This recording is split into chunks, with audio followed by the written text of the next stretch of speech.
আজকে আবার বেরিয়ে পড়েছি। আজকে একটু সকাল সকাল যাচ্ছি। এখন 12টা বাজেনি, মানে 12:15 বাজছে। এখন একটু দোকানে যাচ্ছি, দরকার পড়ে গেছে।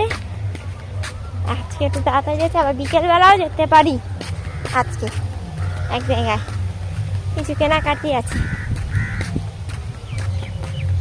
তো চলো আমার সঙ্গে দোকানে যাবো। এই সামনেই দোকানে যাব। এই ফার্স্ট টাইম নাইটি পরে ওড়না নিয়ে যাচ্ছি, নাহলে কোনোদিন নাইটি পরে এই দোকান আনতে যাই না। কি করব, মানে এই মুহূর্তে এখন জামা কাপড় সব কাচতে দিয়েছি, শুকোয়নি এখনো। হাওয়া দিচ্ছে তো, প্রচুর এলোমেলো হাওয়া দিচ্ছে বলে কিছু শুকোচ্ছে না, ওই জন্য শুকোয় না, তাই নাইটি পরে বেরিয়েছি। নাহলে নাইটি পরে আমি কোনোদিন যাই না। আজকে এই প্রথম যাচ্ছি, গেলেও সে দুপুরবেলার দিকে যাই, এখন এই সময় তো যাই না। দেখো কতগুলো হাঁস। এই যে এবার বাড়ি ফিরছি। কি গরম রোদ, ছাতাও নিয়ে যাইনি। আর সব কেনা হয়ে গেছে। এক বান্ডিল পাতা নিয়েছি, আর 100 করে 200 সর্ষে, সাদা সর্ষে আর কালো সর্ষে নিয়েছি। আর কয়েকটা লজেন্স নিয়েছি।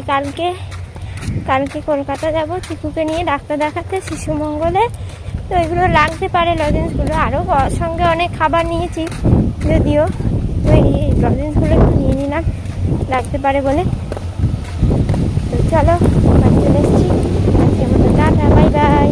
দেখো গাইস, আমরা বিকেলবেলা চলে এসেছি এই কালী মন্দির। এটা গুড়াপের একটা খুব জাগ্রত কালী মন্দির, তোমরা সবাই প্রণাম করে নিও। আর গুড়াপের এই মন্দিরটা তোমাদেরকে ভালো করে ঘুরিয়ে দেখাচ্ছি, যতটা পারছি ততটা দেখিয়ে দিচ্ছি। দেখো আমি আর দিদি চলে এসেছি এখানে মন্দিরটায় প্রণাম করতে।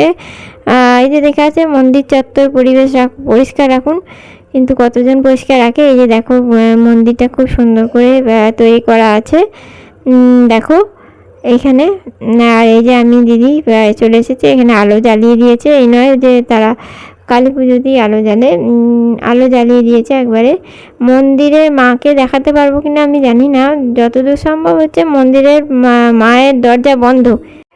এই যে মন্দিরের দরজা বন্ধ হয়ে গেছে, এখন একটু বাদেই খুলবে সন্ধ্যাবেলা। আর এটা দেখতে পাচ্ছি, এই যে মন্দিরের পাশেই এই জায়গাটা হচ্ছে কম্পিউটার ট্রেনিং সেন্টার। এই যে এখানে এই ঘরটা দেখতে পাচ্ছি, ওই ঘরটাতে আমি কম্পিউটার শিখতে আসতাম। এটা এমনি কম্পিউটার ট্রেনিং সেন্টার, কালীতলার পাশেই। আর এই যে এখানে কালীতলায় এই পুকুরটা দেখতে পাচ্ছ। আর এইখানে এই মন্দির চত্বরটা দেখতেই পেলে, এখানে খুব বড় করে পুজো হয়। আর এই যে আমরা সব বেরিয়ে পড়েছি ফুচকা খেতে। দিদি এলেই আমাদের ফুচকা খাওয়াটা বেশি হয়, দেখতে পেয়েছো তো। আজকের মতো টাটা, বাই বাই, সবাই ভালো থেকো।